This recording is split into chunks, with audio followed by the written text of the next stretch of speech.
The following stories may have some credible or even confirmed details. However, that doesn't prove there was really any alien encounter, nor am I claiming that any of these stories are true. Number 10. One night, Betty and Barney Hill were driving home from their vacation in Canada. They saw what they first assumed was a shooting star, until it moved upward. The two of them got out of their car, curiosity overtaking their sense of reason for a moment. While they were looking at the UFO, it suddenly veered right at them. Naturally, the two rushed back to their car and took off, but this wasn't the end of their experience. They claimed to have lost 2 hours that they cannot account for.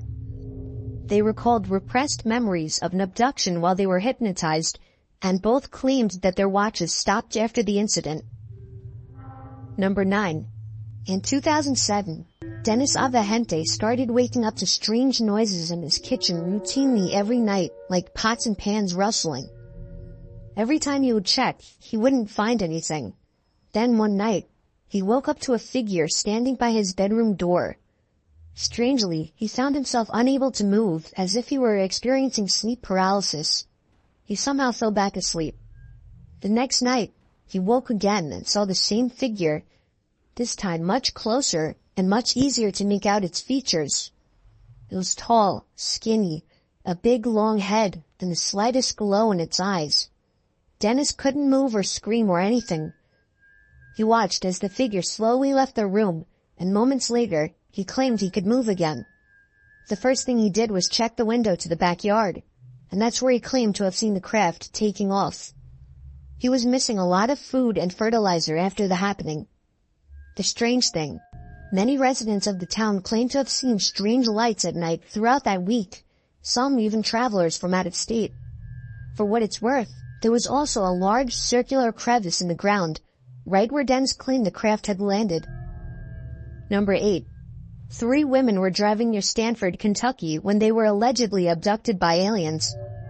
Afterward, all 3 women were given hypnosis sessions, and all of them had the same story. They even took a lie detector test and passed with flying colors. At the very least, they all believed it happened.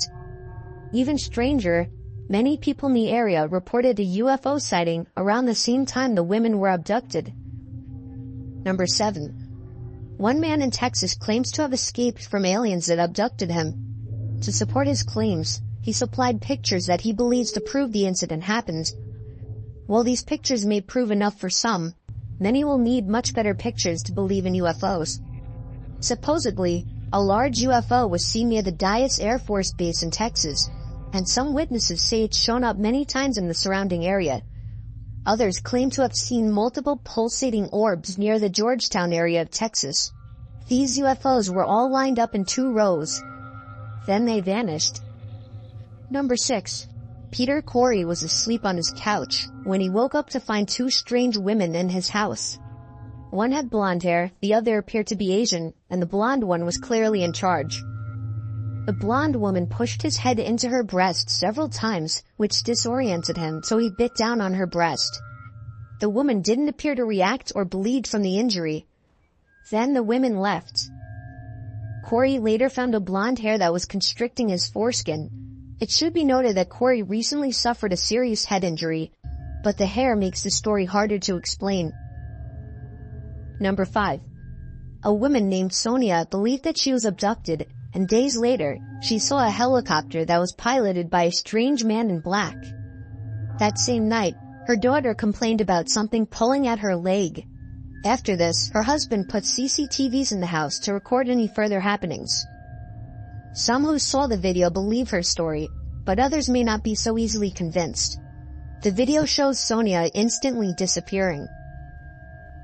Number 4. Sergeant Moody was stationed in New Mexico when he witnessed a meteor shower. As he was watching, a UFO landed right in front of his car. When Moody tried to run, he couldn't get the car to turn on, and then he passed out.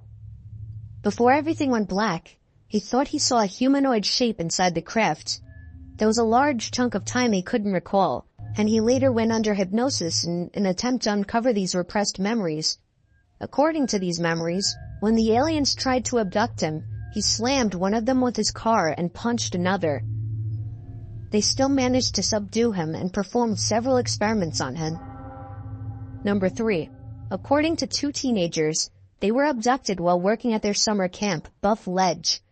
They saw a UFO at the docks and could see aliens inside. Then they were hit by a beam of light and didn't remember anything else. They believed they were taken aboard an alien craft and had various samples taken from their bodies. The aliens didn't have ears or lips and only had slits for noses and webbed fingers. One of the teenagers also recounted them wanting world peace for our planet. Independent investigation found that some people who were unaware of their story reported strange lights at the camp on the same night, and others at the camp have reported being abducted. Number 2.